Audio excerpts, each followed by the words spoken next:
All right, let's work on the next 4 bars. This is bars 5 through 8. Now, these bars have a super killing scream that Kenny does at the end of the phrase, so we'll work on that next. Apparently, you can hear my son also trying to join in and scream. That's all. All right, let's play the first. We're going to play the first 4 bars and then play the second 4 bars, and we're going to do it with the record, and then we're going to break it down. All right, here we go.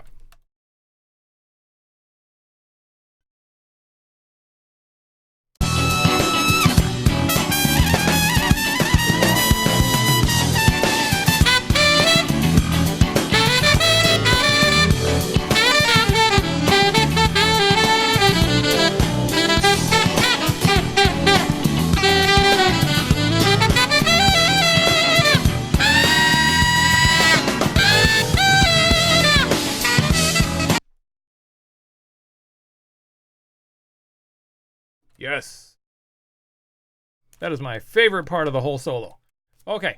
Well, that and that super outside lick that comes later. All right, let's work on the first chunk of this. So there are 2 notes that are off the screen. Those are the opening C sharp. That's the first phrase sounds like this.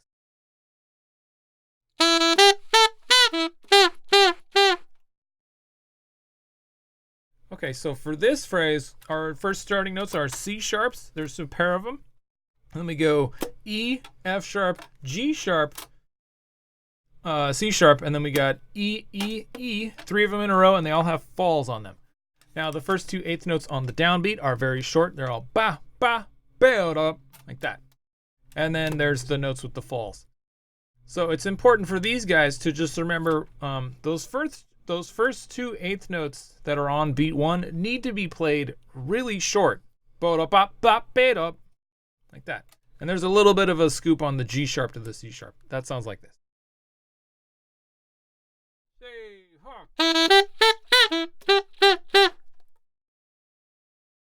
Right, now it's super important that when you play those 3 the 3 E's at the end, that you give them a nice bow, bow, bow. You give them like a real good solid jaw drop on each of those notes to give them a nice, a real strong bluesy flavor to them. Check it out.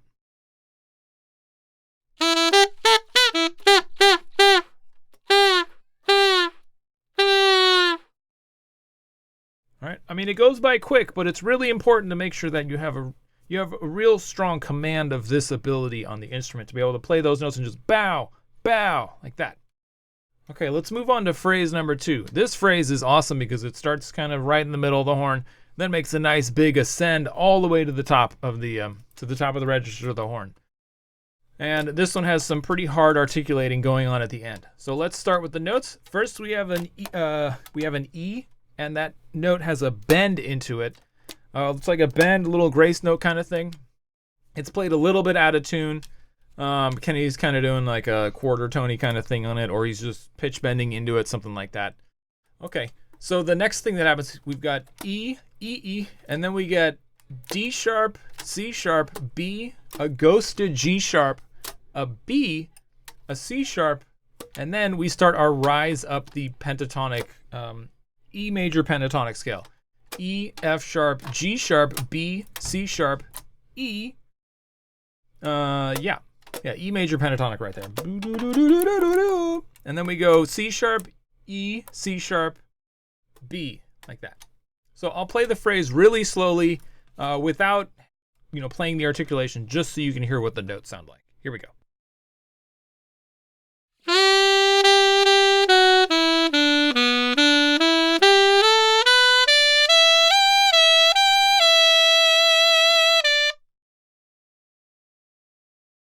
Okay, so if you know your E major pentatonic or your E major scale, you'll be totally fine, because that's all this phrase is. That's all that this phrase is. Okay, now phrasing-wise, we've got the first 3 notes. The notes on beat 1 are articulated: do, do, do, and then right on beat 2 we go do, oo, do, ghost, and then keep slurring through beat 3. So that sounds like this. I'll play it super slow.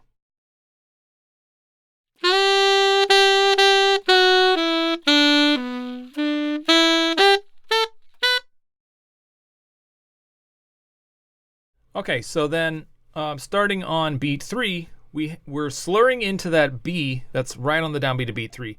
Then we have an articulated C sharp, and then we get E, F sharp, G sharp, and those notes are played kind of short, like do do do do do, like that, like doot doot doot, or maybe dit dit dit, depending on what kind of articulation you prefer to say while you're thinking about how short to play these notes.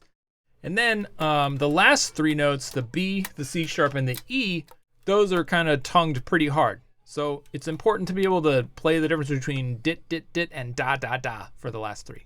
I'll play those last 6 notes so you can kind of hear what I'm talking about.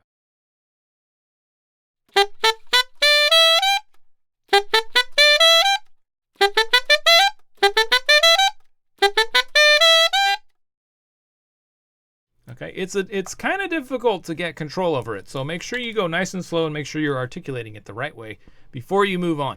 So let's play the whole, let's play this whole measure and just make sure we've got the articulation played cleanly. And I'll really overemphasize where the ghosting happens and where the notes are played super short and where they're just tongued really aggressive.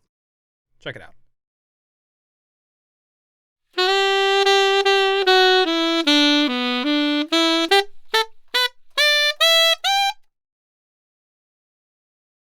We do that one more time.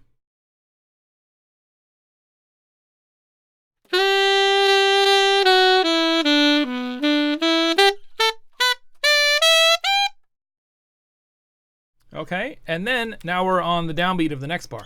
And this is just the C sharp, E, C sharp, and then B.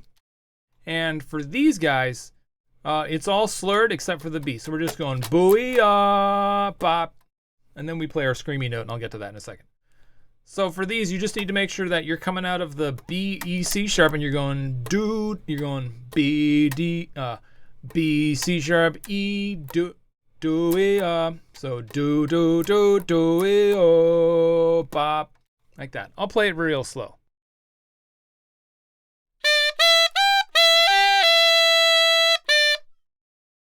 One more time.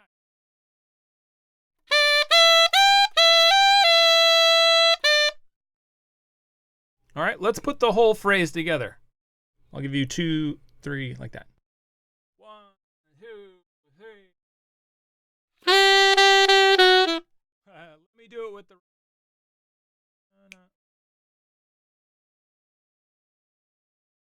2, 3.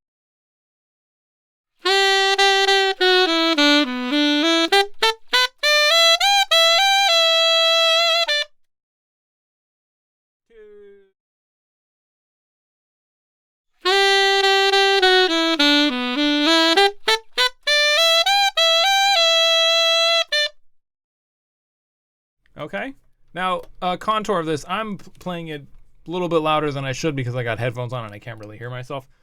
But for the most part, he's not playing it as aggressively as he is in the opening of this solo. So you can pull it down and just, start like mezzo forte, and then when you get to the top of the phrase, you can really get like, forte and whatnot. Okay, one more time.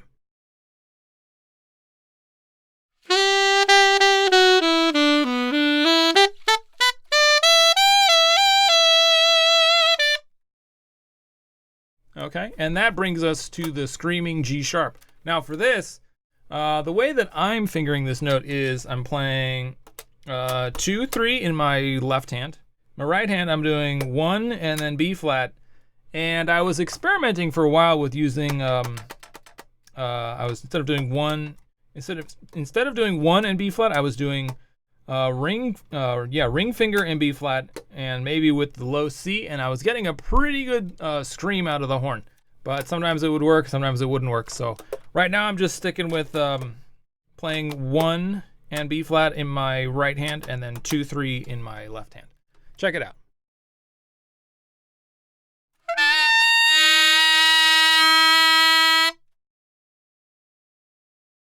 All right, it's kind of an ugly sound, but when you hear it in context of the phrase, it sounds pretty good. And the other thing you have to do is you really got to growl at the same time to really make it work. I'll play it coming out of the, I'll play it coming from the C sharp, E, C sharp starting on beat 1. 2, 3, 4.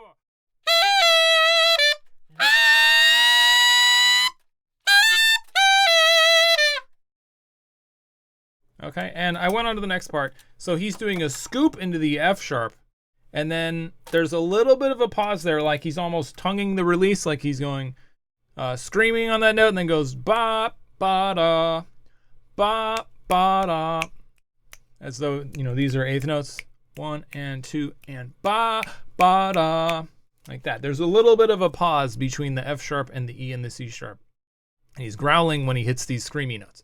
So let's do the full.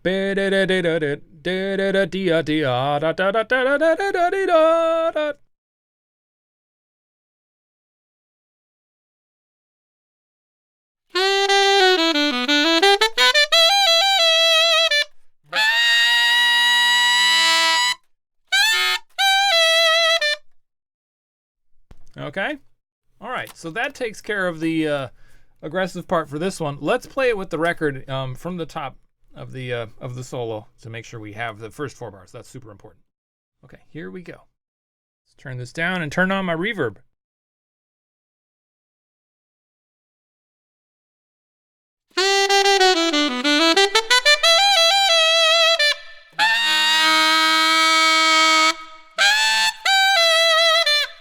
All right, here we go.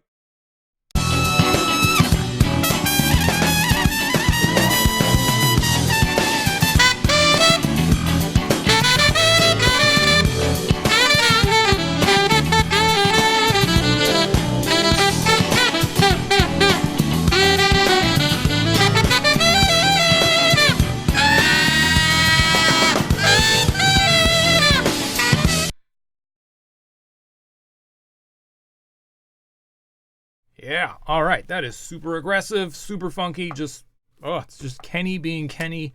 It's getting in, getting it out. All right, we can check off that we learned the notes and we learned the fingerings as well as the articulation and the phrasing. Awesome. Okay, in the next video, we're going to work on bars 9 through 12. That's where that super killing outlick is. That's probably, outside of this scream, that's my favorite part because it's just so angular and so Kenny. All right, I will see you in the next video. I hope you dug this. Deuces. Hey, thanks again for following along and learning how to play this great Kenny Garrett solo. The next chapter in this series will appear in 1 week, and videos from my course Developing Task Queue will be dropping daily until then. If you don't want to wait for the next video in this series to drop, then you can go to the links in the description and get the whole 10-part series right now. It's a donation-only product. You're going to get all 10 parts, the 5 saxophone parts, the 5 keyboard parts, as well as PDFs in concert pitch, as well as transposed for E-flat instruments, breaking down all the notes and the phrasing and whatnot. And if you want to check out Task Queue to run it on your own system for your own projects as a way to organize your own inspiration, you can download it from the links in the description. And then finally, if you've been curious about how to learn to program, you should check out my course, C++ for Musicians. In this course, I teach the language C++ in the context of developing juice-based audio applications and audio plugins.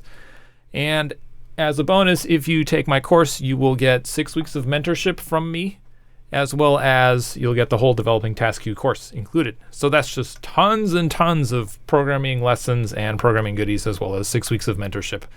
When I was first learning to program, I really wish that I had had somebody to be there with me through my journey and keep me on the right path and learning things the right way. Programming isn't hard, it's just taught wrong. So if you've ever been curious about learning to program, this is a great way to do it. All right, until then, I will see you in the next chapter. Thanks again for watching.